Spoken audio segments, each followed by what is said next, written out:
En los deportes de combate, tanto atletas como entrenadores se mueven constantemente sobre una línea muy, muy fina. A un lado está el máximo rendimiento, la victoria. Al otro, el agotamiento, el sobreentrenamiento y las lesiones. La clave para mantenerse en el lado bueno de esa línea es aprender a entender el lenguaje del entrenamiento. Y en este análisis vamos a descifrarlo juntos. Y esta frase es la idea central que va a guiarlo todo. Hay que pensar en el entrenamiento no como una simple suma de ejercicios, sino como un idioma. Si la carga son las palabras que usamos, la dosificación, o sea, cómo combinamos esas palabras, es la gramática que nos permite comunicarnos de forma efectiva con el cuerpo para que se adapte y mejore. Así que para empezar a hablar este idioma, lo primerísimo es entender su elemento más básico, la carga. Vamos a ver qué es exactamente y por qué es tan importante. Aquí tenemos la primera distinción, y es crucial. Por un lado está la carga externa, que es, digamos, lo que se hace. Los kilos en la barra, los minutos de sparring, el número de derribos, es objetivo, se puede medir. Pero luego está la carga interna, que es cómo el cuerpo responde a ese trabajo. La frecuencia cardíaca, cómo de duro se percibe el esfuerzo, el estrés que genera. Y aquí está la clave de todo. Lo que de verdad provoca la adaptación no es la carga que aplicamos, sino cómo el organismo de cada atleta la vive y la procesa. De acuerdo. Si la carga es un lenguaje, necesitamos palabras, necesitamos un vocabulario. Pues bien, en el entrenamiento ese vocabulario se compone de 5 variables fundamentales que tenemos que dominar. La primera palabra es la intensidad. Y ojo, que no es solo levantar mucho peso.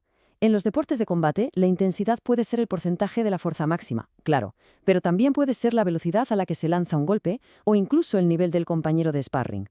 Un combate de entrenamiento ligero y uno a tope, aunque duren lo mismo, son dos mundos aparte en cuanto a la carga interna que generan. La segunda palabra del vocabulario, el volumen. Esto es la cantidad total de trabajo, el número de golpes que se lanzan, los minutos totales de combate, las series, las repeticiones, todo eso suma. Pero hay que tener cuidado porque en disciplinas tan técnicas como las nuestras, pasarse de volumen puede ser un tirón en el pie. ¿Por qué? Porque la fatiga hace que la técnica se deteriore y al final se podría acabar practicando y grabando patrones de movimiento que son incorrectos. Vamos con la densidad. Esta variable es fascinante.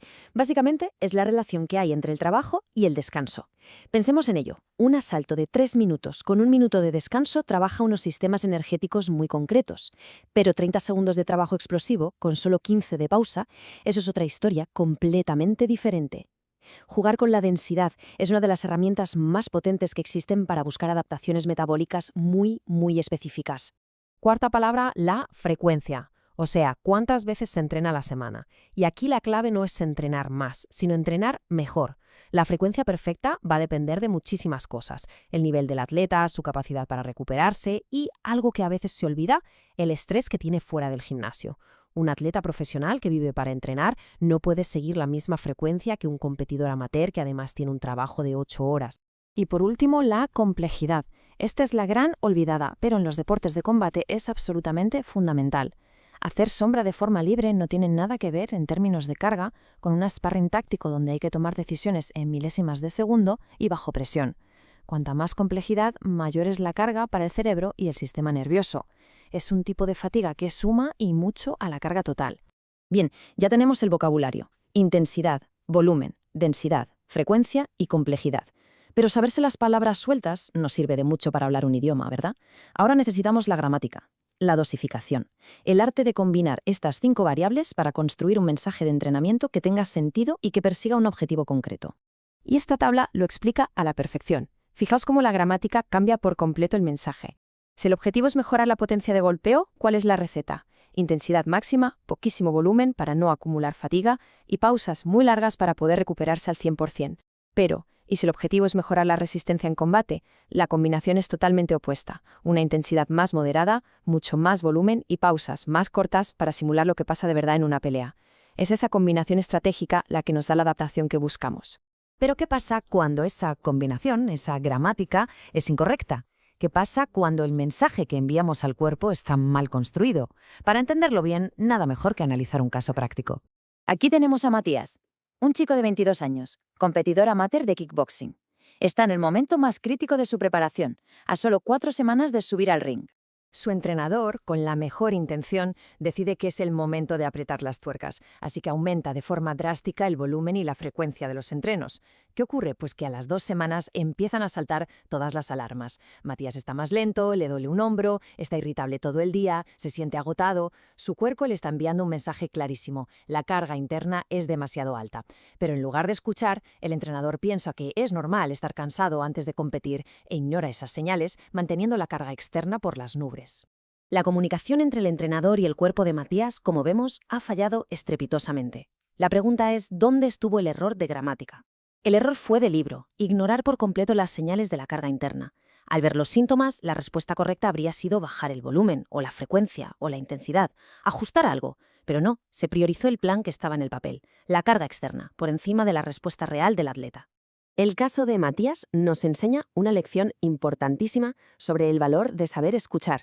Para no cometer estos fallos, el objetivo debe ser alcanzar la fluidez en este lenguaje del entrenamiento. No solo conocer las palabras, sino saber cómo y cuándo usarlas para tener una conversación productiva con el cuerpo del atleta. De todo lo que hemos visto podemos sacar 3 aprendizajes clave, 3 ideas fundamentales para dominar esta comunicación con el cuerpo. La primera: la carga no es una sola cosa, es una mezcla estratégica de 5 variables: intensidad, volumen, densidad, frecuencia y complejidad. La segunda: la dosificación es la gramática que lo une todo. Una buena combinación marca la diferencia entre mejorar y estancarse, o peor, lesionarse. Y la tercera, y esto es vital en los deportes de combate, la carga no es solo física. La fatiga técnica y la fatiga mental son reales y hay que gestionarlas con la misma seriedad. Y todo esto nos lleva a una pregunta final, una para reflexionar. Si de verdad hemos entendido que la carga y la dosificación forman un lenguaje personalísimo, ¿tiene algún sentido aplicar el mismo entrenamiento a un chaval que está empezando, a un profesional en su mejor momento y a un atleta que vuelve de una lesión? La respuesta, evidentemente, es que no. Y entender esto es el primer paso para empezar a diseñar entrenamientos que sean de verdad inteligentes y eficaces.